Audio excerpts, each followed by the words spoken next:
بسم الله الرحمن الرحيم. اللهم صل وسلم وبارك على سيدنا محمد وعلى آل سيدنا محمد. ازيكم يا احلى متابعين في الدنيا؟ وحشتوني، كل عام وانتم بخير.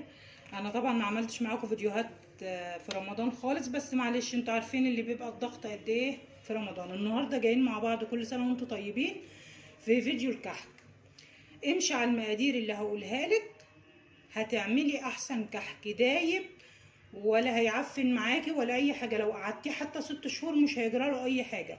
وامشي على المقادير بتاعتي هيديكي كحك ناجح جدا، ولا مكلف ولا اي حاجه. نسمي الله ونبدا في مقاديرنا النهارده. بسم الله الرحمن الرحيم. من اول الفيديو كده نحط لايك وشير واشتراك في القناه، ويلا بينا نشوف احنا هنعمل ايه. اول حاجه معايا 2 كيلو دقيق. تمام، دول 2 كيلو دقيق. هنمشي على مقادير ال 2 كيلو دقيق. تمام كده. هو انا هقول لكم برضو مقادير الكيلو الواحد، اللي هتعمل كيلو واحد هيحط له ايه. تمام. لو هتعملي كيلو دقيق واحد عليه نص كيلو سمنه، نص كيلو سمنه، عليه معلقه ونص سمسم، عليه معلقه ونص خميره، عليه معلقه بيكنج باودر، عليه نص واحده من اللي هي القصانص بتاع السمنه البلدي وريحه الموز. تمام كده. هنتكلم على موضوع السمنه بقى. لو هتعملي بسمنه عاديه هتجيبي القصانص اللي هو بتاع ايه، بتاع السمنه البلدي ده عند اي عطار، اسمه قصانص سمنه بلدي، يعني ريحه السمنه البلدي. هيديك الريحه بتاعت السمنه البلدي وهيديك الطعم بتاعه. انا صراحه عامله من السمنه العاديه مع سمنه بلدي، يعني النص من كده ونص كده. ده كيلو على 2 كيلو دقيق. لو انت هتعملي كيلو دقيق هيبقى نص كيلو سمنه. ومعايا ايه الماده السائله بتاعتنا لكل كيلو من الدقيق؟ كوبايه لبن. تمام كده، كوبايه لبن. وهنعمل ايه بقى دلوقتي؟ هنسمي الله كده ونشوف اول حاجه هنعملها ايه. معانا اللبن بتاعنا اهوت مدفيينه تدفيه. ماشي. هنعمل ايه؟ وكل كيلو دقيق ليه معلقه سكر. يبقى كل كيلو دقيق ليه نص كيلو سمنه، ليه معلقه سمسم، ليه معلقه بيكنج باودر، ليه معلقه ونص خميره، ليه ريحه الموز، ليه معلقه ونص سمسم، ليه معلقه سكر، ليه كوبايه لبن. كده مقدارنا بالظبط، امشي عليه هيطلع ان شاء الله مظبوط. كده انا معايا 2 كيلو دقيق، هحط معلقتين سكر. معلقتين سكر ايه، هرميين كده. تمام كده اهو في اللبن بتاعنا.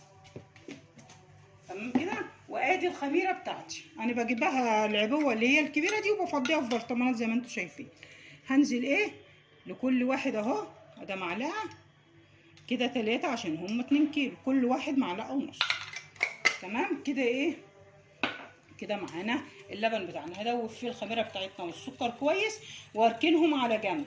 هنعرف ايه؟ نعرف تفاعل الخميره بتاعتنا، هل الخميره شغاله ونشطه ولا لا، عشان برضو ما تجيبيش الخميره ما تكونش الخميره نشطه معاكي فتبوظ لك الدنيا. تمام كده لغايه دلوقتي كده تمام. دوبناها كده كويس معاها وهنركنها على جنب. هحط سنه بيكنج باودر صغيره مع الخميره. ليه؟ لان سنه البيكنج باودر دي هتنشط لك الخميره، يعني هتخليهم يتفاعلوا كده مع بعض. تمام كده. خلاص كده قلبنا خميرتنا مع الحليب بتاعنا، ركناها على جنب.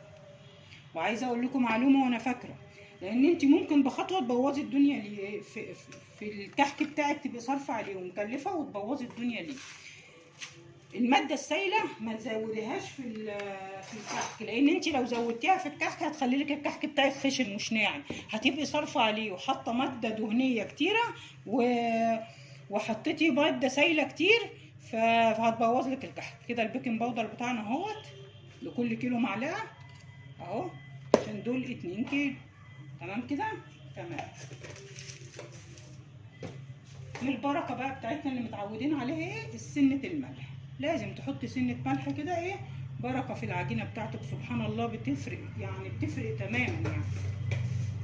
كده تمام. تمام. هنعمل ايه بقى؟ السمسم التكه بتاعتي اللي انا بحبها. ما بحبش السمسم، في ناس بتحطه مباشره كده على الدقيق، لا انا ما هعمل فيه تكه كده ايه كويسه، هوريها لكم. خليكم معايا كده. احنا هنعمل الكحك بتاعنا السنه دي على السخن. على السخن ليه؟ لان على السخن هيقعد معاكي بالست شهور ما يعفنش. اللي على البارد اعملي منه كميه قليله جدا، لان اللي على البارد هيعفن معاكي بسرعه. ده معلومه لازم تكوني فاهماها. يعني اللي بيتعمل على البارد بيعفن بسرعه، اللي بيتعمل على السخن بيقعد معاكي بالست شهور ما بيجرالوش اي حاجه في الدنيا. هعمل ايه انا دلوقتي؟ انا كده معايا السمنه بتاعتي اهو الكيلو، انا عاملاها اهو سمنه بلدي على سمن ايه من التانية. هاخد منها كده ايه كام معلقه كده زي ما انتم شايفين. الحركه دي حلوه والله العظيم، هتفرق معاكي قوي في طعم السمسم كمان. في ناس كتير بتحط السمسم مباشره على الدقيق، لا اعملوا بقى الحركه دي والاضافه دي هتفرق. هنزل ايه بقى بالسمسم بتاعي اللي هم زي ما احنا اتفقنا على الكيلو معلقه ونص، على الاتنين كيلو حوالي 3 معالق سمسم اهو زي ما انتم شايفين. هحمصهم بقى مع السمنه دي على النار بس، وهنزل بيهم قدامكم لما يتحمصوا هوريكم بقى. بيبقى ريحه السمسم اخد من السمنه وطعمه حامص كده في الكحكايه ومدي طعم حلو قوي. تاني حاجه بقى هنزل بقى ايه، هنزل بقى بمقدار السمنه بتاعي كله كده في الحله، عشان انا عايزه السمنه دي تقدح معايا، تقدح لدرجه الغليان. تمام كده تمام. هقدح بقى السمنه بتاعتي واعمل السمسم وارجع لكم تاني. حبايب قلبي بصوا السمسم، بصوا لونه، وزودت عليه بقى حته سمنه بلدي كده. الريحه مش قادره اقول لكم عامله ازاي. امشوا على الطريقه دي وبصوا السمسمه حمصت ازاي، هتفرق معاكي قوي في طعم الكحك. تمام كده كفايه خلاص، لان كل ما اسيبه هياخد لون جامد. فتعالوا معايا بقى ثانيه واحده، نيجي بقى ننزل بيه على ايه. شفتم الطشه دي بقى ملهاش حل كده الطريقه دي اهو. والسمنه بتاعتي بقيتها ايه، بقيتها بيقدح على النار. هعمل ايه بقى، خلاص قلبت السمسم بتاعي، هبدا انزل بقى بايه، بريحه الموز بتاعتي اللي هي دي اهي. جربوا ريحه الموز دي هتفرق معاكم قوي. انا ما بحبش ريحه الكحك اللي هي اللي هي زي الحلبة والحاجات اللي بتتحط في الكحك دي، انا ما جربتها سنه ما حبتهاش. هي ريحه الموز خلاص انا اعتمدتها بصراحه وطعمها حلو. وديت ايه، دي ريحه الموز، واللي كانت حطيناها دي اللي هي بايه الاسانس بتاع السمنه البلدي اللي هي بريحه السمنه البلدي. الطريقه دي كده نقلب بقى كده، وهنخلي السمنه بتاعتنا ايه تقدح جامد. بس ما تخليش جنبك اطفال ولا جنبك حاجه، وخلي بالك وخليكي حريصه وانتي بتحطي السمنه، لانها هتبقى ايه، هتبقى بتغلي. والخطوه دي مهمه قوي، مهمه قوي اللي انت تخلي السمنه بتاعتك تنزل تغلي في الدقيق. هي دي اللي بتحفظ لك الكحك فتره طويله ما بيجرالوش اي حاجه. امشي على الخطوات دي هتاكلي احسن كحك صدقيني، وعن تجربه يعني من سنين. كل سنه الواحد بيجرب لغايه ما وصل للطريقه الصح. حبايب قلبي انا نسيت اقول لكم هنحط واحد فانيليا اهو، هنحطه مع بعض اهو. هو كل واحد ممكن تحطي عليه كيس من ده. هو اللهم صل على النبي، انا حاطه ريحه الموز فكفايه كيس واحد يعني اهو. هنزل بقى بايه، ربنا يسترها بالسمنه. خلي بالكم ما يكونش جنبكم اطفال، وخلي بالكم من نفسكم لان السمنه بتبقى ايه يعني بتغلي، فربنا يسترها. هنزل بيها بقى كده. بسم الله الرحمن الرحيم، بسم الله توكلت على الله اهو. شايفين الله على روايح زمان وخير زمان، نفس الريحه اللي الواحد كان بيشمها لما مامته تيجي تعمل الكحك والبسكوت. الطرق المبتكره على البارد وعلى الحاجات دي بصراحه طرق برضو ما فيش زي حاجه زمان يعني. زي ما انتوا شايفين كده بصوا، ما تحطيش ايدك فيها خالص، اصبري لا قدر الله كده ما ينفع. الطشه دي مهمه قوي قوي في خطواتنا. بصوا السمنه بتعمل ازاي، دي اللي بتحفظهولك بقى. انا عملته سنه على البارد ما عادش كتير. زي ما بقول لك هتعملي على البارد تعملي بالكتير كيلو نص كيلو، ما يقعدش عندك اسبوع ولا حاجه، 10 ايام بالكتير، غير كده هيعفن. تمام اهو.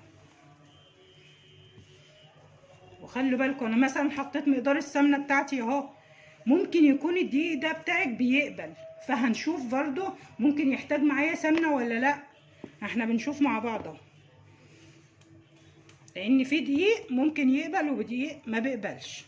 بس انت بتجيبي تقولي للعطار عايزه دقيق حلويات، يعني تقولي له انا عايزه دقيق حلويات. تمام، زي ما انتوا شايفين هيبرد بس شويه وهبسه معاكم. بقى خطوه نجاحه لازم تبسه. احنا لغايه دلوقتي ما حطيناش الخميره، وما ينفعش نحط الخميره في المراحل دي، لان احنا لو حطينا الخميره السمنه وهي بتغلي كده هتخليها الخميره ما تبقاش نشطه، مش هتخمره، هتبقى كده خلاص باظت. فالخميره مش بتتحط الا لما العجينه تهدى من السخونيه دي خالص. تمام، هيبرد شويه اللي انا اقدر احط ايدي فيه وهرجع لكم تاني. حبايبي رجعت لكم تاني. بصوا انا يا دوبك قادره استحمله بايدي. خلي بالكم لحسن سخن قوي، لما يبرد قوي تقوم عامله بيه، يعني ايدك تستحمله كده. بصوا بقى يا ستي، البسه اللي انت بتبسيها دي 99% معتمد على نجاح الكحك بتاعك. ما تستقلش بالخطوه دي خالص، تقعدي تبسي فيه كده على قد ما تقدري بنفس الطريقه اللي انا شغاله بيها كده.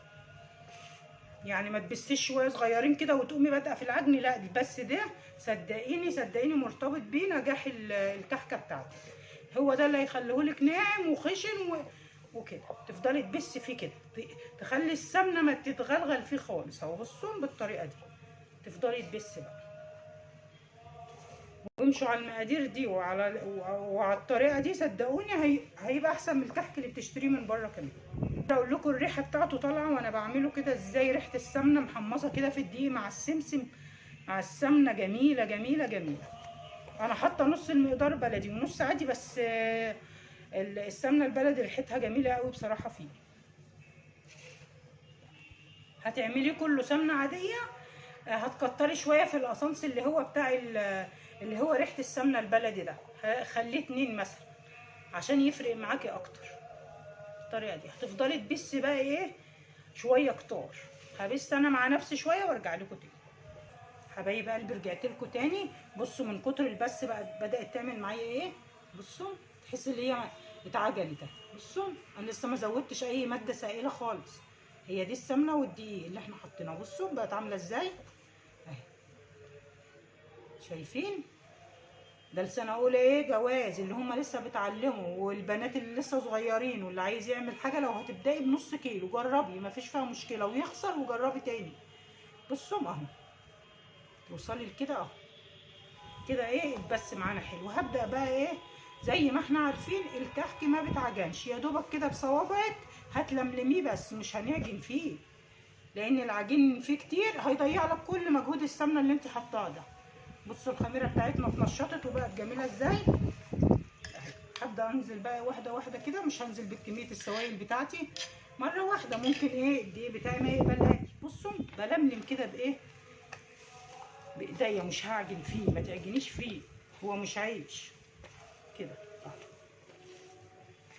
وكل سنه وانتم طيبين كده يا رب، وعيد مبارك عليكم. مع ان شهر رمضان كان شهر جميل والخير بتاعه كان كتير والله العظيم، وشهر فعلا يعني بنقعد نستناه من السنه للسنه، وفات بسرعه جدا.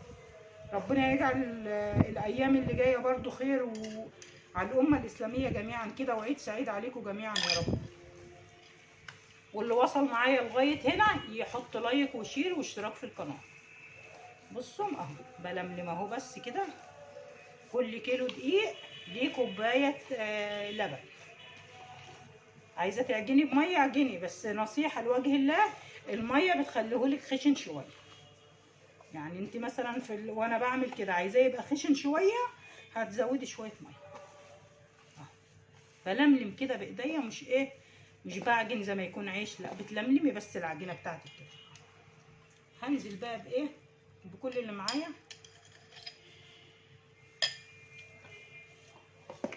زي ما انتم شايفين اهوت. بلملم كده بصوابعي، ما تعجنيش فيه. وهنختبر العجينه بتاعتنا وهنعرف دلوقتي هي عايزه مننا سوائل لسه ولا لا. هوريكم هنعمل ونعرف هي عايزه مننا ولا مش عايزه.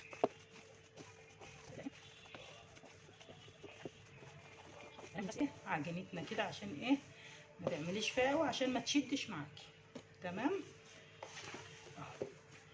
العجينه بتاعتي شربت كل السوائل اللي حطيتها. طب انا مش عارفه هي لسه عايزه مني ولا لا، ولا كده خلاص، ولا ايه اللي لسه هيعملوه اول مره مثلا. هاخد حته عجينه كده واقوم جايه عامله كده اهو. تمام اهو زي ما انتم شايفين كده اهو. وهاجي اعمل العجينه بتاعتي كده. بصوا العجينه حصل فيها ايه؟ حصل فيها تشققات، يبقى العجينه ما خدتش حقها لسه. تمام، يبقى لسه عايزه مني ايه؟ لسه عايزه مني سوائل. ونحط لها بقى شويه ميه،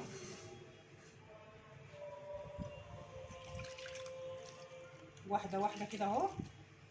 يعني نقول ايه، ما جاتش ربع كوبايه ميه دي، لان في دقيق بيقبل ودقيق لا، زي ما احنا اتفقنا اهو.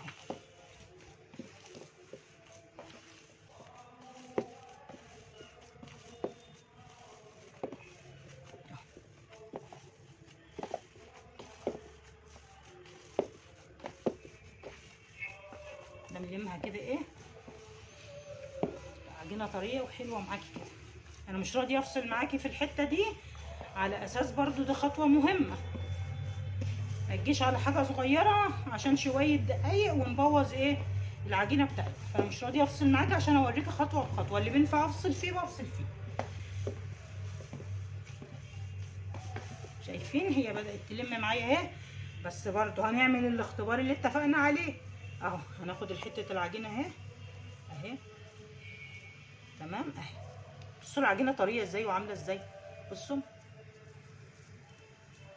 دي بقى تتشكل معاكي وما تخافيش منها. ابدا ايه الملم كده عجينتي اهي. ادي عجينتي. بصوا ضغطت عليه حصل ايه اهي، تشققات بسيطه، يبقى ازود شويه صغيره. يبقى الدقيق بتاعي دوت ايه، بيشرب سوائل.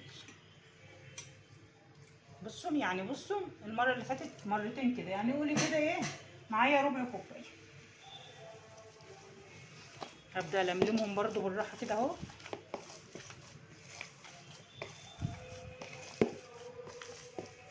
يعني نقدر نقول كده ال2 كيلو اخدوا معانا 2 كيلو وربع. في ما بيقبلش الا كوبايه واحده بس، فانت هتحطي الكوبايه وتشوفي زي ما احنا بنعمل الاختبار كده. تمام اهو.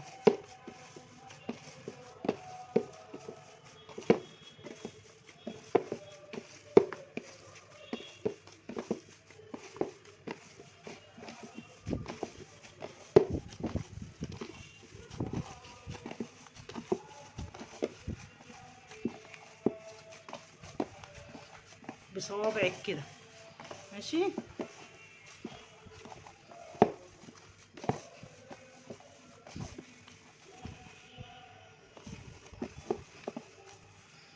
اهو بدأت تلم معانا كده اهو.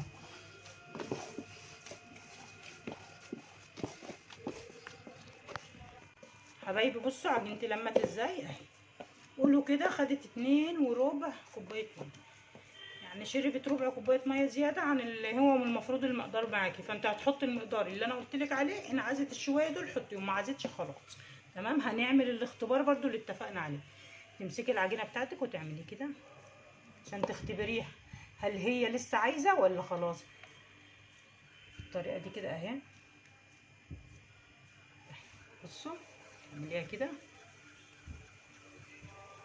بصوا ما هي خلاص عجينتنا بقت زي الفل اهي. بصوا ملبنه، بصوا عامله ازاي جميله كده. خلاص كده اسيب عجينتي ترتاح وهرجع لكم تاني بقى ايه اقول لكم هنعمل ايه. هسيبها حوالي ربع ساعه بس ترتاح كده عشان نعرف نشكلها وهرجع لكم تاني. على ما العجينه بتاعتنا بقى ترتاح يلا نعمل الحشو اللي هنحشي بيه ايه. هنحشي بالكحك بتاعنا. تمام كده. معايا ايه حوالي معلقه سمنه كبيره او معلقه ونص سمنه بلدي. دي بقى الخطوه دي سمنه بلدي. تمام. ومعايا ايه بقى، معايا الملبن اهو.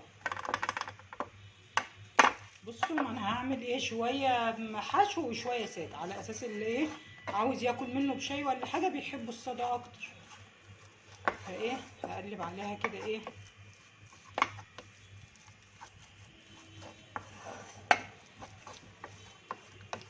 زي ما انتوا شايفين على الملبن كده. بقلبه كويس بايه بالسمنه البلدي بتاعتي. بالطريقه دي كده. احط كمان، شايفين كده. تقلبي كويس قوي قبل ما نولع عليه النار. تمام. بصي تحس اللي هو اندمج مع بعضه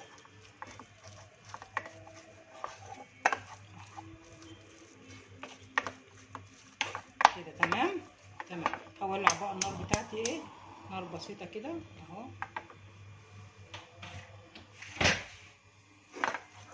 حاجه بسيطه بس كده اللي كله ايه يسيح مع بعضه. هنزل ايه بحوالي معلقتين ايه سمسم كده، شايفين اهو.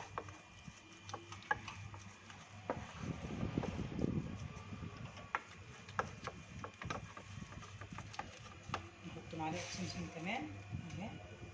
وهنزل ايه بقى، عندي شويه مكسرات كده، عين الجمل على لوز على، هيخليلك الكحك بتاعك نقله تانية خالص، زي الكحك اللي انت بتجيبيه بقى بالعين الجمل وكده. شويه عين جمل كده، وهنمسكهم ايه بقى نقلبهم ايه مع بعض. دي بقى ايه العجميه بالطريقه دي. بصوا، واللي وصل معايا لغايه هنا على المجهود ده يلا اعملوا لي لايك وشجعوني. كل اللي بطلبه منكم بس لايك للايه للفيديو، عشان الفيديو بس يطلع. فاللي وصل معايا لغايه هنا وتابعني لغايه هنا يا ريت تحطوا لايك. شايفين كله بدأ ياخد من بعضه اهو ويندمج مع بعضه. مش قادره اقول لكم الريحه بتاعته طالعه كله مع بعضه عامله ازاي. عين الجمل مع الملبن مع السمنه البلدي مع السمسم كده اهو.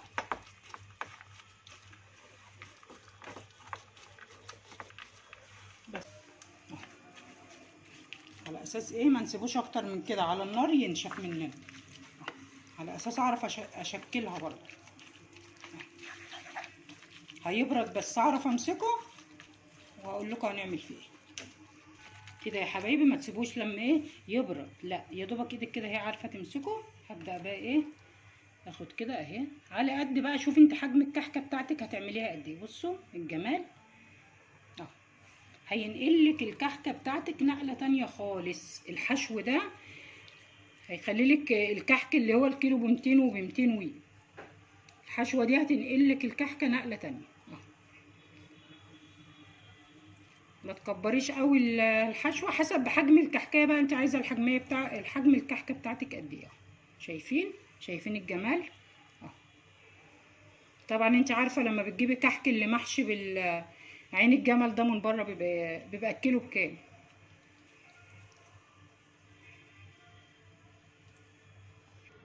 خلاص كده يا حبايبي اهو عملناه مع بعض اهو.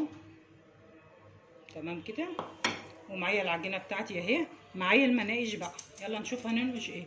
معايا دول منقوشين، دي نقشه اهي انا هوريكم كله، ودي نقشه على صغير شويه، وده اللي هو المكباس اللي هو كده. هوريكم انا كل حاجه. تعالوا نشوف هنعمل ايه وهننقش ازاي. هناخد كده من العجينه بتاعتنا وهنعمل كده. شوفوا بقى انت حجم ايه، حجم الكحكه انت عايزاها قد ايه. تعملي فيها كده شويه محترمين يعني. هوريكم كل حاجه ايه على الطبيعه اهو. وبعدين هنعملها كده اهي. طيب انا عايزه احط الحشو، هتيجي من هنا كده تعملي كده اهي. تمام. واخد الحشو بتاعتي اهي اهي. شايفين اهي. هقفل بقى ايه عجينتي. تقفلي حلو عشان الحشو ما يطلعش بره اهي، بالطريقه دي اهي.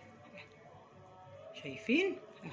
تقفلي حلو عشان حشوك ما يطلعش بره. وارجع تاني ايه امسكها بقى اعملها كده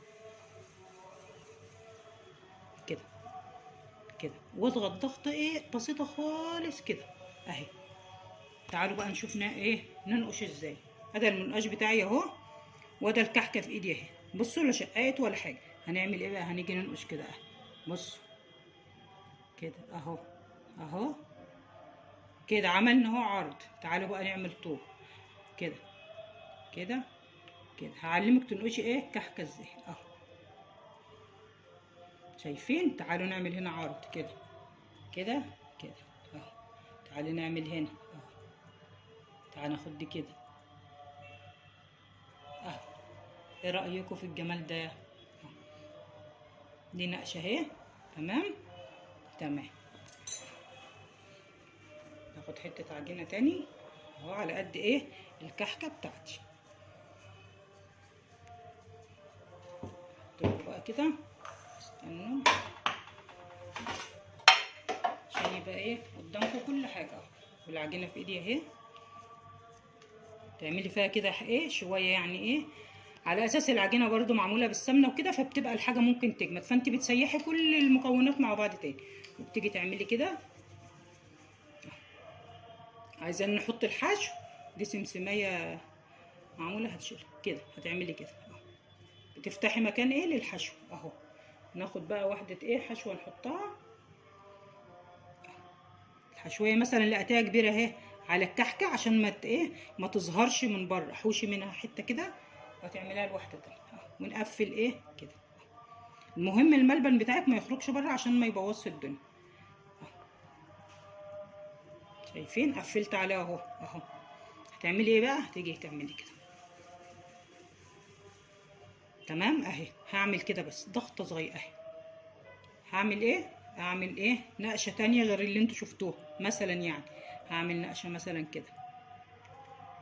خدها كده. انت بتكري بقى في نقشاتك، يعني ايه ده منقاش التاني مش المنقاشه. انا عملت لكم اول نقشه بده، ده واحد تاني اهو اللي هو ارفع اللي انا قلت لكم عليه اللي انا بعمل بيه. وفي الاخر هشوف انا هستقر على اي منقاش، يعني نقول اللي نقشته هتعجبني اكتر اهو.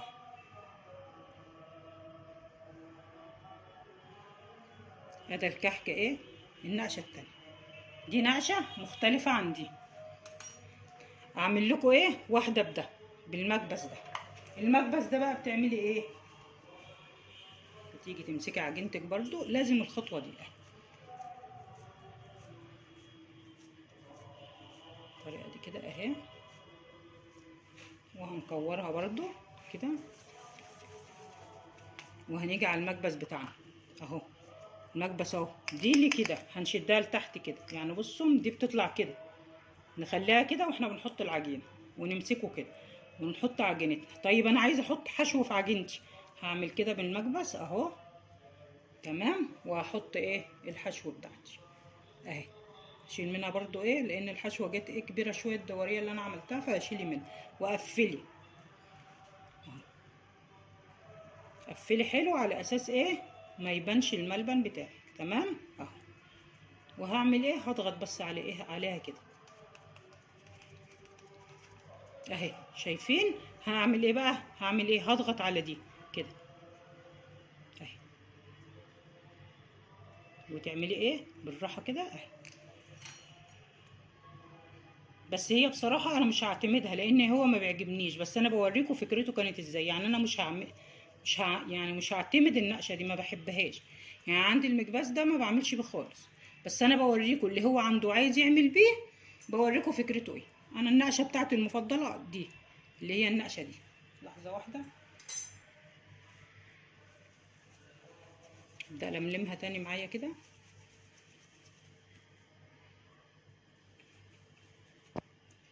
اهيت النقشه اللي انا عملتها في الاول، هي دي اكتر نقشه انا بحبها. تفردي عجينتك شويه كده وتيجي بقى كده اهو اهو. تعملي بقى ايه كده كده كده. استنى انضف المنقاش. تاخدي دي بقى ايه لفي بها داير داير كده.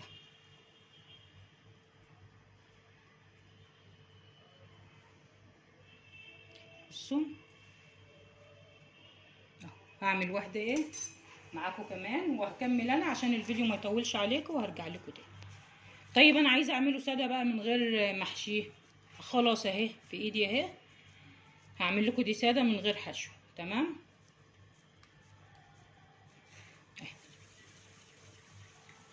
اهي. من اول كده لازم تعملي في العجينه كده زي ما احنا اتفقنا، عشان ايه تديكي وانت بتنقشي تديكي نتيجه حلوه. وتضغطي ضغطه بسيطه كده اهي. شوفوا المنقاش طالع حلو. لو العجينه مش حلوه معاكي المنقاش مش هينفع ينقش كده والعجينه هتقطع كده. وتمشي بقى ايه مع كذا نقشه ممكن تعمليها، وكذا ابتكار انت ممكن تعمليه، وكل كحكايه تبتكري نقشه مختلفه. اهو اهو تمام كده كام نقشه معانا. هكمل انا لان الفيديو هيطول عليكم قوي بصراحه. انا نفسي اخلص معاكم الفيديو بس هيطول معاكم. واللي وصل معايا لغايه هنا يحط لايك. هكمل كميتي وهرجع لكم تاني قبل السوا واقول لكم هنعمل ايه. يبقى كده رجعت لكم تاني. كده الكميه بتاعتي اهي بططتها ونقشناها زي ما انا اتفقت معاكم. نص اهوت. عملت جزء اللي هم الثلاثه دولت كده محشيين، وعملت جزء ساده. وبصوا النقشه دي برده النقشه حلوه اهيت برده سهله خالص. يا دوبك بتعمليها كده على ايدك كده، تلفيها كده وتقفليها وتنقشيها تغيير يعني. هم دول الكميه ما شاء الله. ال2 كيلو رموا معانا كميه مش قليله اهيت. هسوي بقى وهرجع لكم. هنعمل درجه الحراره بتاعتنا على 160 علشان انا عايزه الكحكه بتاعتي تبقى مستويه حلو، مش تاخد لون من فوق ومن تحت وتكون من جوه نيه. لا، وطي النار بتاعتك عشان الكحك، لان الكحك عليه عامل كبير جدا في السوا. هسوي بقى وادخله الفرن وهرجع لكم تاني اوريكم. رجعت لكم تاني. دول اول صاجين طلعوا معايا اهو. قلت اوريكم طريقه السوا ايه وشوف عشان ظابطين فرننا. بصوا ما شاء الله الله اكبر. بصوا السوا احنا عايزينها بقى من تحت الدرجه دي ومن فوق الدرجه دي ما شاء الله. شوفوا عاده اول صاجين بيبقى ناس كتير تقول لك اتحرقوا. لا، ما ظبطتش درجه الحراره. بصوا اظبطي من البدايه خالص درجه حرارتك، هتطلع الحاجه سواها مظبوط معاكم. بصوا اهو كلهم الحمد لله سواهم زي الفل اهو. موطيين نارنا زي ما احنا متفقين. عشان ايه؟ عشان الكحكايه تبقى ملدنه وحلوه اهو. تعالوا نكسر واحده بقى كده ونشوف من جوه ايه شكلها. بصوا بسم الله ما شاء الله. بصوا كحكه عامله زي ولسه سخنه. تسيبوها لما تبرد شويه بقى هتشوفي الجمال بتاعها. يعني هي لسه سخنه خالص، لما تبرد هتشوفي بقى ده خالص. بصوا دايبه. بصوا الكحك دايب خالص ولسه سخن طالع. لما يبرد تاني واطلع بقيه كميتي هوريكم ايه الكحك كله والكميه بتاعتنا اللي ايه ال2 كيلو رموه. يبقى كده رجعت لكم تاني. دي الكميه اللي ال2 كيلو ما طلعوها ما شاء الله. بصوا النتيجه معانا حلوه ازاي والسوا بتاعنا جميل. بصوا اهم حاجه ما تعليش الفرن عشان الكحك بتاعك ايه يتلدن كويس ويستوى كويس وما يبص معاكي اهو. اهم حاجه فيه السوا. براحتك خالص وهدي الفرن بتاعك. شايفين سوا جميل. وبصوا قد ايه هو ناعم ازاي. بصوا الكحكه دايبه. بصوا دايب خالص اهو. وزي ما انتم شايفين عملنا مع بعض كذا نقشه، وعملنا دي وعملنا النقشه اللي هي دي وعملنا دي. ده اللي هو الساده وده المحشي بالملبن اهو معاكم. تعالوا نكسر واحده كده من اللي محشيه نشوفها.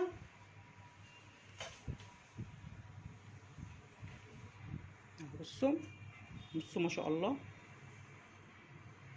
تحفه جميل والله العظيم. بس امشوا بالمقادير اللي انا قلتها والطريقه وهتعملي احسن كحك. ولا كحك لابوار، كحك في منتهى الجمال ودايب. بس امشي على المقادير بتاعتي.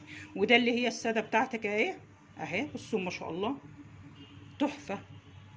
الف هنا وشفا للي شاف والف هنا وشفا للي هياكل. واللي وصل معايا لغايه هنا تدعموني باللايك والشير. وكل عام وانتم بخير والسلام عليكم ورحمه الله وبركاته.